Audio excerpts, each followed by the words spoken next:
Guys, welcome to my channel Roy official 143। তোমরা সবাই কেমন আছো? আশা করি তোমরা অনেক ভালো আছো আর আমিও অনেক ভালো আছি।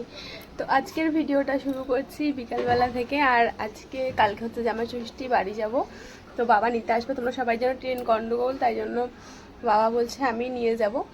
তাই বাবা আসছে, বেরিয়ে গেছে। তো এখন আমি রেডি হব, সোনামা ঘুমাচ্ছে, ও উঠলে ওকে খাওয়াবো, খাইয়ে ঠাইয়ে রেডি হয়ে বেরাবো। তো শাড়ি পরে যাবো, অনেক দিন পর বাড়ি যাচ্ছি। শাড়ি পরে আমি সেরকম একটা শাড়ি পরে বাড়ি যাই না। আর এখন কিন্তু আমি ডেলি ব্লগ দিচ্ছি, তোমাদের এই ডেলি ব্লগটা কেমন লাগছে বলো, না হলে আবার সপ্তাহে 2-3টে করে ব্লগই দেবো। তো কমেন্ট করে কিন্তু জানাবে তোমাদের ডেলি ব্লগটা কেমন লাগছে। আর যারা যারা আমার চ্যানেলটা এখনও সাবস্ক্রাইব করে তারা প্লিজ আমার চ্যানেলটা সাবস্ক্রাইব করে দিও। তো দেখা হচ্ছে, চলো আগে রেডি হয়নি, আর কিছু বিকেলের কাজ আছে, তোমরা আমার আগের ভিডিওতে দেখেছো, সেই কাজগুলো আগে সেরে নিই, তারপরে চলো দেখা হচ্ছে। হ্যালো, তো আমি স্নান করে চলে এসেছি। আর ওই যে দেখো সোনামা ঘুমাচ্ছে এখনও, ও উঠলে ওকে খাওয়াবো, খাইয়ে তারপরে আমি এমনিতেও এখন রেডি হয়নি, বাবা বেরিয়ে গেছে অনেকক্ষণ আগে। তো সোনামা উঠবে, তারপর ওকে খাইয়ে দেবে, মা খাওয়াক আমি খাওয়াই, আর গরুর সাথে খাবার নিয়ে দেবো, কারণ টোটো করে যাবো এখান থেকে আলিশা যেতে অনেকটা সময় লাগবে, তাই খাবার ক্যারি করে নিয়ে যাবো, যদি ওর খিদে পায় তো খাইয়ে দেবো। তো চলো আগে রেডি হয়নি, তারপর তোমাদের সাথে কথা বলবো।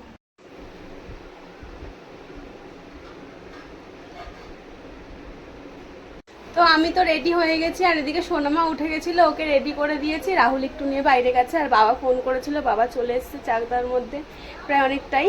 তো বাবা আসলেই আমরা বেরিয়ে যাব, একটু চা করে দাও, বাবা খাবে, তারপর বেরিয়ে যাব আমরা। আর সোনামাকে দেখাতে পারিনি, তার কারণ হচ্ছে ও রেডি হয়ে এত ওর বাবার সাথে যাওয়ার জন্য পাগলামি করছিল, ওই জন্য পাঠিয়ে দিয়েছি রাহুলের সাথে। তো বাবা যখন আসবে তখন তোমাদেরকে দেখাবো, আর সোনামাকেও দেখাবো, রাহুলকেও দেখাবো। এই যে রাহুল বসে গেছে, আর বাবা চলে এসেছিলো, আর সোনামা আছে বাবার কাছে, ওকে এপাশে নিয়ে আসলে তারপরে দেখাবো। আর এই যে বোন, ওকে ক্যামেরার সামনে নিলে ওরকম করে নাও।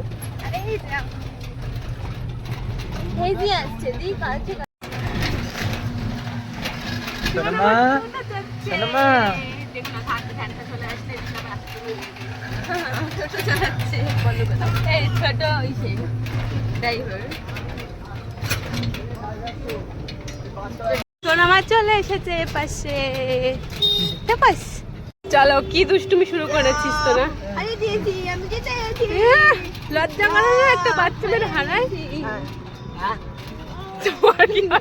বরে আইছে, ওর বরে পড়ছে, ওর বর রাহুল, ও পেতনির ঘর, রাহুল পেতনির ঘরে এসেছে।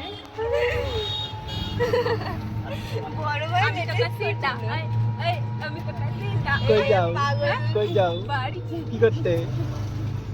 শান্তিতে থাকবে। তোমাকে তো নিমন্ত্রণ করে নাই, তুমি কি করতে যাও? আমাকে তো মা নিমন্ত্রণ করে নাই। কি বলছিল বাবু, ওরে বলছে এবার আমার ষষ্ঠী, আর ওরে বলছে দিদি ভাই তো চাইছিস কেন সোজা। বিনা আরে ও তো নিমন্ত্রণে আমার যায়। বাড়ি চেনে না, আমার বাড়িটা দেখা দিয়েছে, দেখানো হয়ে গেল বাড়ি চলে। ঠিক আছে, খাবি না কিন্তু মনে যেন থাকবে, সবাই সাথী খাবি না। পাহাড়ে চলে এসেছি, আমাদের বাড়ি কিন্তু পাহাড়ে, ঠিক আছে? ওই যে দেখা যাচ্ছে কাঞ্চনজঙ্ঘা, কাঞ্চনজঙ্ঘা দেখা যাচ্ছে। আমরা দার্জিলিং এর রাস্তা দিয়ে পাহাড়ে উঠছি, চাকদা হয়ে এসে আমরা পাহাড় চলে এসেছি। আর ওই দেখো দূরে দেখা যাচ্ছে কাঞ্চনজঙ্ঘা। আর কিছুক্ষণ পরে আমরা এই টোটো করে কাঞ্চনজঙ্ঘায় উঠে যাব। আফ্রিকার জঙ্গল দেখা যাচ্ছে। প্রথমবারের মতন কাঞ্চনজঙ্ঘা দেখতে যাচ্ছে, তাই একটু পাগলের মতন আচরণ করছে দুইজন মিলে।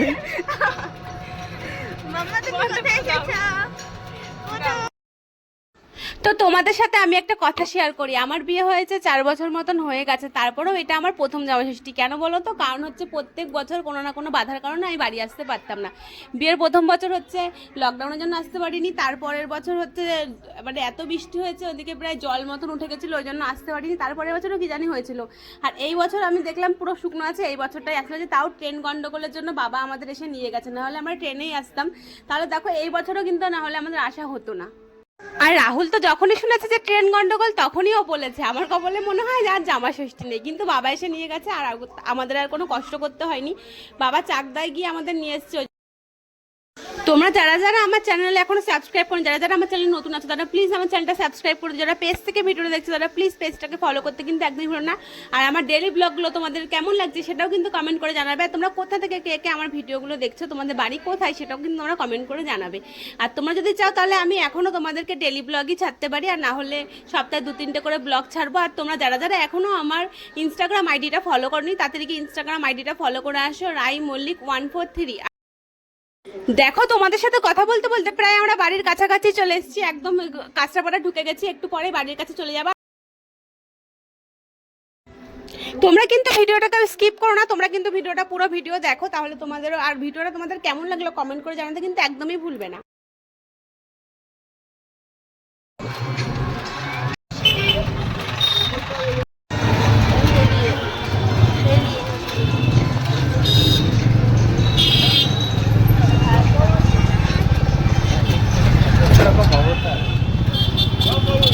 গাছটা দেখো না।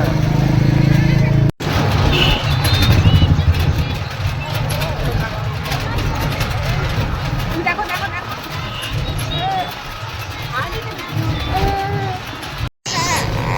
আমরা এই আমার কি এত ঘামাচ্ছে হয়েছে, তো আমরা বাড়ি চলে এসেছি। আর দেখো রাহুলের অবস্থাটা, এই দেখো সবাই, এটা আমার বুনু হয়, এটা আমার একমাত্র বুনু। ওই বুনুর সঙ্গে আমার অনেক স্মৃতি আছে। এই যে এ সোনামা কি করিস? সোনামা চুল ছুঁইছে। হ্যালো